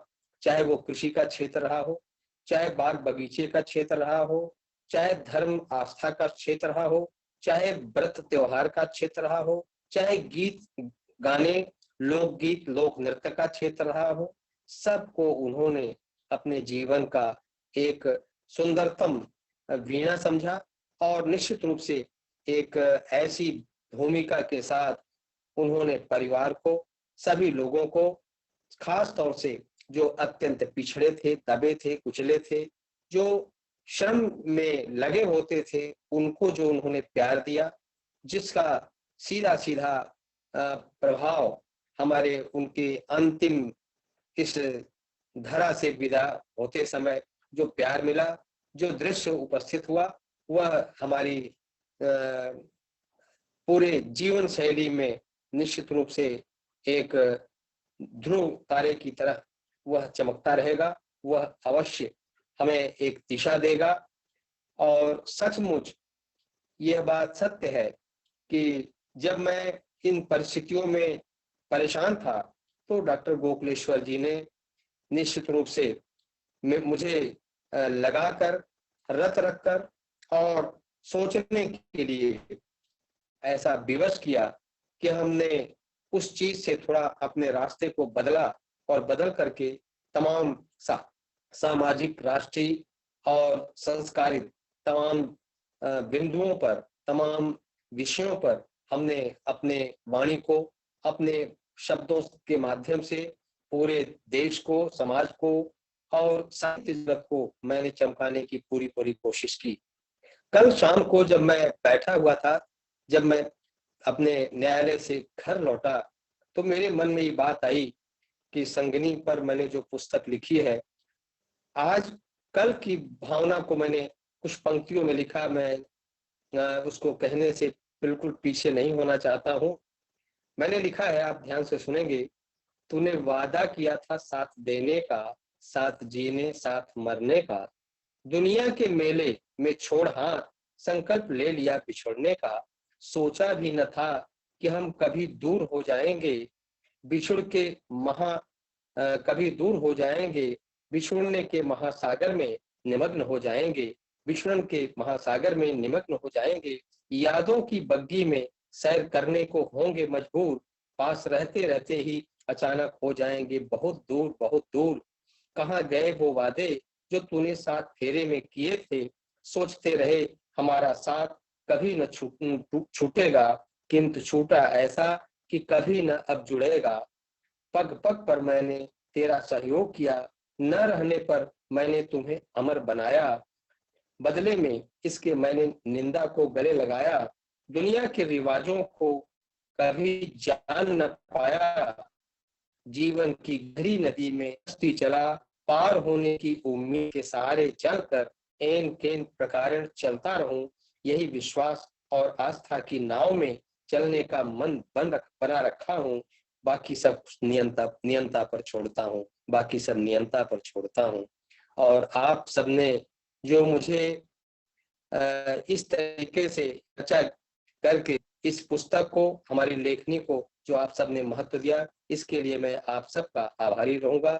और आशा और विश्वास है कि संस्थान के द्वारा ही अभी हमारी कई पुस्तकें निकलेंगी जो हमारे प्रतिदिन के गजल गीतों से पूर्ण होंगी। और वो प्रतिवर्ष कम से कम 2 पुस्तकों को मैं कोशिश करता हूँ कि जब तक मैं हूँ तब तक वो समाज का हिस्सा बना दूं और अपने आदि संस्कृति को, आदि सभ्यता को, आदि पर्व त्योहार और चरित्र को, संस्कारों को मैं वर्तमान के माध्यम से न केवल अपने देश में वरन विदेशों में भी फैला करके अपनी भारतीय अस्मिता को, भारतीय संस्कार संस्कृति को निश्चित रूप से ऐसे स्थान पर पहुंचाऊं जिससे हमारा विश्व गुरु का भारत हमेशा अपने ध्रुव तारे की तरह साहित्य आकाश में वह चमकता रहे, वो दैदीप्यमान रहे।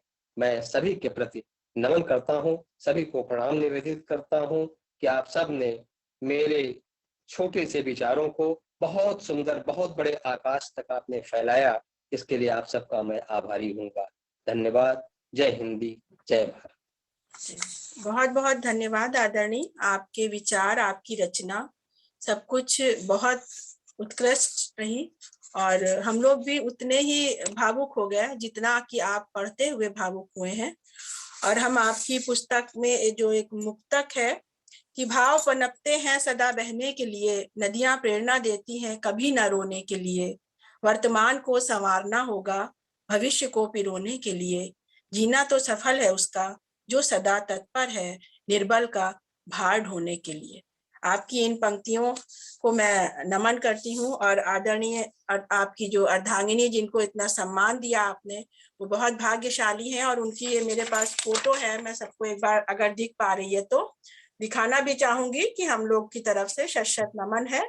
इतनी अच्छी और मतलब सम्मानित नारी का जो स्वरूप आपने प्रस्तुत किया है, वो बहुत भाग्यशाली हैं कि उन्हें आप जैसा जीवन साथी मिला जो उनके रहने पर तो साथ था ही, उनके ना रहने पर भी उनको इतना सम्मान दे रहे हैं, इतने भावपूर्ण ढंग से आप अभिव्यक्ति कर रहे हैं अपने जीवन की। बहुत बहुत अच्छा लग रहा है सर। और जरूर आप अच्छी अच्छी पुस्तकें लिखिए, हम लोग पढ़ेंगे भी और इसी तरह चर्चा करेंगे। जो नहीं है उसकी कमी तो देखिए कोई पूरी नहीं कर सकता, लेकिन उसकी स्मृतियां आपको सदैव दीपपुंज बनकर जो मन का तम है वो आलोकित करती रहेंगी, ऐसा हमारा विश्वास है। उनका इतने दिनों का साथ बेकार नहीं जाएगा। और बहुत अच्छा लगा आपकी ये पुस्तक पढ़कर और आप सभी लोगों के विचारों को जानकर। और इसी क्रम में अब मैं बुलाना चाहूंगी आभार के लिए डॉक्टर पूर्णिमा मालवीय जी को, जो कि प्रतिनिधि हैं प्रयागराज उत्तर प्रदेश। तो अगर आप हैं तो कृपया आप आइए अपने आभार प्रकट करने के लिए। डॉक्टर पूर्णिमा जी। जी, सभी को नमस्कार। सादर प्रणाम। जी जी जी। मंच पर उपस्थित परम सम्माननीय शेख साहब, जो अभी उपस्थित नहीं है लेकिन वो अपना वक्तव्य देके चले गए, मैं उनका हार्दिक आभार व्यक्त करती हूँ। और पटल पर उपस्थित हमारी मुख्य अतिथि अनुसुईया दीदी जो प्रयागराज आई थी और हम सबकी बहुत प्यारी हैं, उन्होंने बहुत त्रिपाठी जी के संगिनी पर अपने विचार प्रस्तुत करे, उनका बहुत बहुत आभार और बहुत धन्यवाद। हम बहुत याद कर रहे थे प्रयागवासी उन्हें, अब आज वो दिख गई, इसलिए पूरा प्रयागवासी आपको याद करता है। बहुत बहुत आभार आपका। हमारे सचिव महोदय जिन्होंने पूरा पटल संभाल कर रखा है और सबको हमेशा सहारा देते रहते हैं, और जैसे संगिनी लिखने पर त्रिपाठी जी को भी सहारा दिया और हम सबके परम सहायक हैं और परम मित्र भी हैं, उनका भी हार्दिक आभार। और ऐसे ही वो साथ लिए रहे हम लोग को और अपना भी साथ देते रहे, तो देखिए विश्व हिंदी साहित्य स्वर्णिम युग हम सब देखेंगे उसका। उनको भी बहुत बहुत आभार, बहुत बहुत धन्यवाद। हमारी सुधा दीदी, डॉक्टर सुधा दीदी, वो भी संगनी के विषय में उन्होंने भी बहुत ही अच्छा वक्तव्य दिया, अपना थोड़े समय में ही गागर में सागर भर दिया। उनका भी बहुत बहुत आभार और बहुत बहुत धन्यवाद। हमारे रश्मि लहर जी का बहुत ही कुशल संचालन उन्होंने किया, उनको भी बहुत बहुत आभार और बहुत बहुत धन्यवाद। बराबर अपने मुक्तक के द्वारा और अपनी मधुर भाषा के द्वारा वो कार्यक्रम में संजीवनी पैदा करती रही। बहुत बहुत आभार, बहुत बहुत उनका भी धन्यवाद। और जो हमारे इसके अतिरिक्त श्रोतागण हैं जो इसमें जुड़े हैं, मैं नाम तो नहीं सभी का जान ले रही हूँ क्योंकि पूरे पटल पर दिखाई नहीं पड़ रहा, लेकिन जो भी जुड़े हैं उन्होंने इस संजीवनी को का रसास्वादन किया होगा, जो वास्तव में संगनी है। और इसमें दो शब्द मैं भी बोलना चाहूंगी। विवाह जो है वह संस्कार हमारे सनातन धर्म के 16 संस्कारों में से एक महत्वपूर्ण संस्कार है। इसमें यज्ञ की वेदी के समक्ष अग्नि को साक्षी मानकर विवाह होता है, जिसका साक्षी स्वजन समाज होता है। संगनी श्री डॉक्टर ओम प्रकाश त्रिपाठी जी की अभिन्न रचना है, जिसमें त्रिपाठी जी ने संगनी के अंतर्गत अनुक्रमणिका में जितनी भी स्थितियां को उभारा और उकेरा है और हम सभी को पाठक के रूप में समझने को दिया है, वो भोगा सच है, वो केवल रचना नहीं है। क्योंकि जब तक जीवन संगनी साथ में रहती है तो वो हर पल साए की तरह लगी रहती है। समय पर सभी कुछ उपलब्ध हो जाता है, होता रहता है, तो उसकी अहमियत का पता नहीं चलता। दुर्भाग्यवश यदि बिछुड़ जाए तो एक एक क्षण वो बिताया हुआ पल याद आता है और हृदय को सालता रहता है। बहुत ही सुंदर रचना आपकी है जीवन ये संगनी। आशा है इसको पढ़कर हम सभी लाभान्वित होंगे और जीवन पर्यंत तक जो आगामी पीढ़ी है वो संगनी पढ़कर अपने भाव को बदलकर और ये विवाह संस्कार की अहमियत को पहचान कर अपना जीवन अवश्य सुधारेगी, ऐसी आशा है। डॉक्टर त्रिपाठी जी का बहुत बहुत आभार, बहुत बहुत धन्यवाद संगनी लिखकर। और अब इसके लिए हम लोग को पार्टी कब दे रहे हैं इसके लिए बताइए आप, तो हम लोग सब लोग आभासी नहीं और पार्टी भी खाएंगे। बिल्कुल, बहुत बहुत बधाइयाँ, नमस्कार सबको। बहुत खुशी की बात है। स्वागत इन्होंने किया है मधु शंकर जी ने, बहुत अच्छा स्वागत किया था। और शायद रश्मि चौबे जी भी जुड़ी हैं और भी जो जुड़े हैं उन सब का बहुत बहुत आभार। लेकिन ड्यू रही और जितने लोग हैं सब लोग हम लोग मिलकर प्रयागराज में आप कहते हैं चाहे जब बुला लेंगे और सब लोग एक छोटी सी पार्टी करिए सर, बहुत बढ़िया। इसी के साथ मैं अपनी बात समाप्त करते हैं। अरे हाँ, पुष्पा श्रीवास्तव जी को भूल गई जो मेरी पूरी परम सखी है जिसको कहना चाहिए, जो हमेशा बात होती रहती है और बड़ी विनम्रता से ये पूरे कार्यक्रम की संयोजिका है। उनका भी आभार, बहुत बहुत धन्यवाद। ऐसे ही सफल कार्यक्रम करती रहें और ऐसे ही हमारा विश्व हिंदी सेवा संस्थान दिनों दिन उच्चतर होता रहे। इसके साथ ही मैं सभी से धन्यवाद लेती हूँ, सबको धन्यवाद करती हूँ। पूर्णिमा जी का भी आभार, पार्टी दिलवाओगे आप। जी बिल्कुल बिल्कुल। आदरणीय त्रिपाठी सर, आपको बहुत बहुत बधाइयाँ। ये हमें पता चलता कि विश्व हिंदी सेवा संस्थान से ये छुट्टी है तो हम पहले ही पार्टी के लिए कहते बात को ये कार्यक्रम करवाते। बिल्कुल सही कह रही हैं। नहीं सर, आप ऐसी किताबें लिखते रहे। आपने बहुत सुंदर किताब लिखी है, उसके लिए हार्दिक बधाई।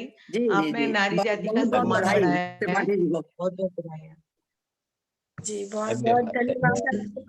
उनका संरक्षण मिलता रहता है, पहले भी उनका हमने बहुत कुछ। आदरणीय मंच को सादर नमन। जी नमस्कार। आपका भी बहुत बहुत आदरणीय बहुत अच्छा लगा। आदरणीय ओम प्रकाश त्रिपाठी जी को सादर नमन, सादर प्रणाम। मैं कुछ शब्द कहना चाहता हूँ मंच को। बहुत बहुत स्वागत है। जी धन्यवाद, बहुत बहुत धन्यवाद सर जी। आपकी संगनी पुस्तक जब मैंने पढ़ी तो तो ये जो भाव आपने इसमें लिखे हुए हैं, उसमें जो आप जैसे ही मैंने पहला उसका कवर पेज जैसे ही मैंने खोला, आपने उसमें बड़े ही आदर के साथ मेरा नाम लिखा हुआ था अपने ही हैंड राइटिंग से जी। उसको सबसे पहले तो मैंने जैसे ही संगनी शब्द सुना और वो जो खबर थी वो मुझे बहुत पहले आदरणीय द्विवेदी सर जी के व्हाट्सएप पे दिख गई थी। तो उस समय का जब कोरोना काल चल रहा था उसी समय का, तब से आपके प्रति पहले से सहानुभूति मेरी रही है और हम दोनों प्रतिद्वंदी के तौर पे भी जुड़े रहे हमेशा लॉकडाउन में। तो वो मुझे भी आघात कर गया था कि आप पता नहीं अब मुझे अब आप मुझे पता नहीं बीट कर पाएंगे कि नहीं कर पाएंगे, यह सोच करके, लेकिन आप फिर भी उसके बाद भी आप अपना कहना चाहिए युद्ध जारी रखे जी। तो ये मुझे बहुत अच्छा लगा और प्रेरणादायक रहा। और सर जी आपने उसमें लिखा था कि समीक्षार्थ, आपने पुस्तक के लिए मेरे को लिखा था आदरणीय लक्ष्मीकांत वैष्णव जी को सादर समीक्षार्थ बोल करके। तो इस पर मैं बस एक ही चीज कहना चाहूंगा आदरणीय जी, हम शब्दों की समीक्षा कर सकते हैं, हम बोली की समीक्षा कर सकते हैं, भाषा की समीक्षा कर सकते हैं, भावनाओं पर भावों की समीक्षा कभी नहीं कर सकते। आपने जो लिखा है वो आप अपने भावों को कैसे ऐसे अभिव्यक्त कर लिए, इसके लिए मैं आपकी चरण वंदना करता हूँ। यह लिख पाना बहुत ही कठिन है किसी भी व्यक्ति के लिए, बहुत ही कठिन है। जी जी जी जी। और नहीं ठीक है, शब्दों के माध्यम से मिला, ये बहुत बढ़िया जी। कुछ टूटे फूटे शब्दों के माध्यम से आपके लिए 2 लाइन बोलना चाहूंगा। स्वागत जी बिल्कुल, बिल्कुल। मेरी प्यारी संगिनी, मेरी प्यारी संगिनी कहाँ गई तुम छोड़, मेरी प्यारी संगिनी कहाँ गई तुम छोड़, ऐसी राह फंसा रहा जीवन विपरीत मोड़। मेरी प्यारी संगिनी कहाँ गई तुम छोड़, ऐसी राह फंसा रहा जीवन विपरीत मोड़। जीवन विपरीत मोड़, यही दुनिया छल जाता, ओम उर्मिला रहा अकेला अब रहता है, देती दुनिया दर्द है, याद आती है तेरी, शब्द प्रेम रस चखा, संगनी रहना बनकर मेरी, संगनी रहना बनकर मेरी। जी बहुत बहुत धन्यवाद जी। और आपकी पुस्तक को सादर नमन और आपके शब्दों को सादर नमन, भावनाओं को सादर नमन। प्रणाम सर। बहुत बहुत धन्यवाद लक्ष्मीकांत। धन्यवाद लक्ष्मीकांत जी, बहुत बहुत धन्यवाद। बहुत सुंदर, बहुत बहुत आभार आपका। धन्यवाद आप सबको। जी जी धन्यवाद। बहुत ही अच्छा लगा, आप सब लोग दिख गए, सामने आ गई रश्मि जी, आपका भी, लक्ष्मीकांत जी का भी, सभी का बहुत बहुत धन्यवाद। और आज क्या सचिव महोदय आप कार्यक्रम के समाप्ति की घोषणा कर दीजिए। हाँ कर दीजिए जी। तो ये विश्व हिंदी साहित्य सेवा संस्थान के तत्वाधान जो आज ये संगिनी पुस्तक पर चर्चा हुई, उसमें आप लोगों ने बहुत बढ़ चढ़कर अपने विचार व्यक्त किए और आप लोगों का हृदय तल से बहुत आभार व्यक्त करते हैं। और अपने अध्यक्ष महोदय का बहुत बहुत आभार, जिन्होंने हम लोगों को ये सुसज्जित पटल दिया है जिसपे हम लोग निर्विघ्न अपनी बात, अपनी भावनाएं व्यक्त कर पाते हैं। और आदरणीय सचिव साहब को बहुत बहुत धन्यवाद, जिन्होंने अपना आशीर्वाद बनाए रखा। और हम सभी को धन्यवाद देते हुए इस कार्यक्रम को समाप्त करने की घोषणा करते हैं। नमस्कार, सभी का आभार। जी शुभ रात्रि सभी को, सादर नमन, सादर